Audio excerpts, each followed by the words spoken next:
세수가 대규모 펑크라. 나라 살림 난리가 났다.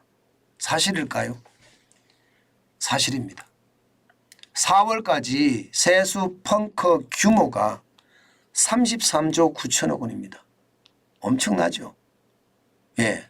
다시 말해서 33조 9천억만큼 세금을 못 걷어들였다는 이야기.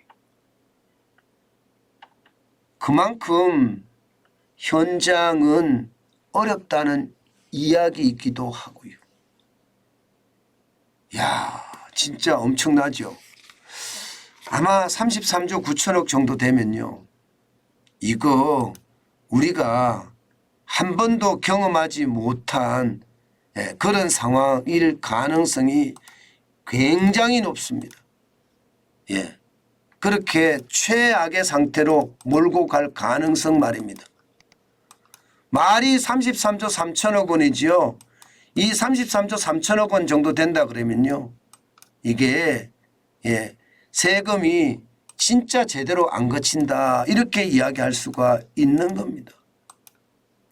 괜찮을까요? 저는 이거 생각보다가 굉장히 나쁘게 보고 있거든요. 굉장히 나쁘게 보고 있습니다. 상황이 나쁘다는 이야기죠. 예. 말이 33조 9천억 원이지 전년 대비해 보면 20.2%가 줄어드는 수치거든요. 나라 살림에 20.2%가 줄어들어. 여러분이 월급을 20.2% 깎여서 받았다고 쳐요. 살림이 될까요? 안 됩니다. 살림 안 됩니다. 20.2%는 너무 많이 떨어진 거예요. 실제 2022년 1월에서 4월까지는 167조 9천억 원이 들어왔습니다. 그런데 올 4월까지는 134조밖에 안 들어왔어요. 그러니까 33조 9천억 원이 빠진 거예요. 충격이죠. 역대급입니다. 역대급. 지금 보시는 것처럼 세수 결손 기록을 보면 말입니다. 1998년에 마이너스 8조 IMF 외환위기 때입니다. 2014년에 마이너스 10.9조 10조 9천억 원이죠. 그때 이후로 지금 이 상태 4월까지 상태만 38조 5천억 원이니까 역대급입니다. 난리 났죠. 실제로 난리 난 거예요. 실제로. 야, 이것을 보면서 말입니다. 앞으로 세수 결손이 더 많아지면 어떡하나 그런 생각도 들죠. 물론 정부는 5월부터 좋아질 거라고 해요. 그러나 이게 좋아지는 것도 한계가 있거든요. 왜냐하면 말입니다. 여러분 보세요. 다 줄어들었습니다. 이게 세금 중에 1등 소득세고요. 2등 법인세고요. 3등 부가세입니다. 이 세 가지가 주류를 이룹니다. 그런데 소득세가 44조 6천억 원에서 지금 떨어졌죠. 35조 7천억 원으로 8.9%가 빠졌습니다.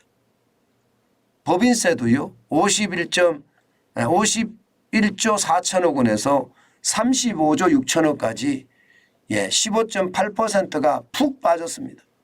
부가세도 마찬가지입니다. 39조 7천억 원에서 35조 9천억 원으로 3.8%가 빠졌고요. 교통세도 빠졌습니다. 교통세도. 4조 2천억 원에서 3조 5천억 원으로 0.7%가 빠졌고요. 관세도 3조 8천억 원에서 2조 4천억 원으로 1.4%가 빠졌습니다. 야, 진짜 심각하죠. 심각하죠. 야, 진짜 심각하죠.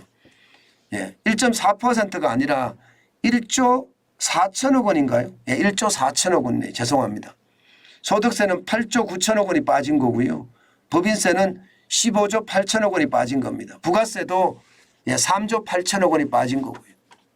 자, 여기에서 우리가 이 그래프에서 볼 수 있는 게 굉장히 여러 가지를 볼 수 있습니다. 첫 번째 볼 수 있는 것은 세금이 다 빠졌어요. 이 말은 경기가 굉장히 나쁘다. 그 말입니다. 진짜 경기가 나쁜 거예요. 관세가 1조 4천억 원이 빠졌다. 이 말은 여러분 알다시피 수출입이 원활하지 못하다는 이야기죠. 그죠? 부가가치세가 3조 8천억 원이 빠졌다. 이 말은요. 소비가 예전만치 못하다는 거예요. 부가가치세라는 게 사고 팔고 하면서 붙는 게 부가가치세잖아요. 근데 이것도 3조 8천억이 빠졌고요. 법인세는 15조 8천억 원이 빠졌는데 기업이 줄줄이 망한다는 이야기예요. 기업이 줄줄이 망한다. 진짜 심각하죠. 예. 소득세는 8조 9천억이 빠졌는데 이것은 말입니다. 소득, 돈이 많이 못 번다는 이야기예요. 돈이 많이 못 번다. 이것을 보고 있으면 우리 경제가 지금 심각한 위기에 봉착해 있다. 이렇게 이야기할 수가 있겠죠. 예, 진짜 심각하다고 이야기할 수 있습니다. 나라 살림이 이렇게 될 수밖에 없다. 이렇게 생각을 합니다. 이거요. 개선하는 방법이 있습니다. 없지 않아요. 예, 지금 가장 중요한 것은요. 실물 경제를 살려야 돼요. 관세 문제를 해결하기는 쉽지 않아 보입니다. 그러나 이 부가세 문제, 법인세 문제, 소득세 문제 여기는 살릴 방법이 있는 거예요. 당장 말입니다. 당장 최저임금 낮추고요. 주 52시간제 폐지하고요. 저는 폐지란 말까지 합니다. 폐지하고요.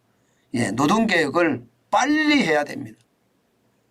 지금 너무 속도가 늦어요. 그 속도에 따라가지 못해서 기업들이 줄줄이 파산하기 때문이에요. 건설사들 줄줄이 파산하죠. 중소기업 줄줄이 파산하죠. 심지어 대기업들도 파산합니다. 법인세를 겨우 찔끔 낮추기는 했습니다. 그것 때문에 줄어드는 것도 있지만 경제가 꼬꾸라져서 줄어드는 거예요. 소득세가 줄어드는 거 보면 알잖아요. 벌이가 시원치 않다는 뜻이잖아요. 벌이가. 그래서 윤석열 정부가 제가 늘 말씀을 드리지만 강력한 구조조정을 해야 합니다. 지금처럼 말입니다. 뜨뜻미지근하게 좋은 게 좋은 걸로 나가다가는요. 그야말로 최악을 면치 못할 겁니다. 저는 경제 부분에 대해서 윤석열 정부의 어떤 개혁의 수준은요. 100점 중에서 말입니다. 10점도 안 되는 것 같습니다. 된 게 없어요. 된 게. 제대로 된 게 없어요. 법인세를 제대로 내려줄 줄 알았더니 법인세도 제대로 내리지 않았고요. 예, 여기에다가 가장 심각하게 느끼는 최저임금이나 주 52시간제는 지금도 표류하고 있잖아요. 저는 고용노동부 장관이 도대체 뭘 하는 사람인가 싶어요. 윤석열 정부가 경제를 성공시킬 수 있는 가장 핵심은요. 노동개혁이거든요. 그런데 고용노동부 장관은 잘 보이지가 않아요. 그런 것을 보면 지금 국세가 이렇게 줄어드는 거 그래서 나라 살림이 난리가 난 거 어쩌면 당연할지도 모르겠습니다. 이대로라면 결국 나라 부채만 더 늘어납니다. 나라 부채만. 긴축을 해서 나라 부채를 줄이겠다고 공언한 게 윤석열 정부인데 지금 경제개혁이 제대로 이루어지지 않으니까 오히려 말입니다. 세수는 줄어들고요. 거기에 대한 충격파는 더 커지겠다. 저는 그런 생각도 진짜 많이 해봅니다. 지금 이대로라면 결국 추경을 하든가 해야 되거든요. 추경을 하면 현재까지 올해 1334조 4천억 원의 국가 부채가 될 거라고 이야기했는데 이거 늘어날 겁니다. 이거 또 늘어날 겁니다. 긴축한다고 이야기를 해서 나라 경제를 어떻게 하든 살려보겠다. 이게 윤석열 정부의 목표인데 이게 개혁이 너무너무 뒤처지는 바람에 오히려 부채가 늘어나는 그런 최악의 순간을 맞지 않을까. 저는 그런 예측도 해봅니다. 아마 그렇게 될 가능성 굉장히 높습니다. 저는 윤석열 정부가 더 빠른 한 발 더 앞서 뛰는 그런 개혁이 반드시 필요하고요. 개혁은 속도와 속도입니다. 속도만이 개혁을 성공시킬 수 있거든요. 지금처럼 이런 속도로는 성공이 어렵습니다. 물론 야당의 어떤 횡포도 압니다. 그러나 여당이 개혁을 하기 위해서 투쟁하는 모습은 전혀 보이지 않거든요. 그냥 안주하고 있어요. 안주. 될 대로 되라 뭐 이렇게 생각하는 건가요? 그거는 아니죠. 국가 지도자라면 모름지기 말입니다.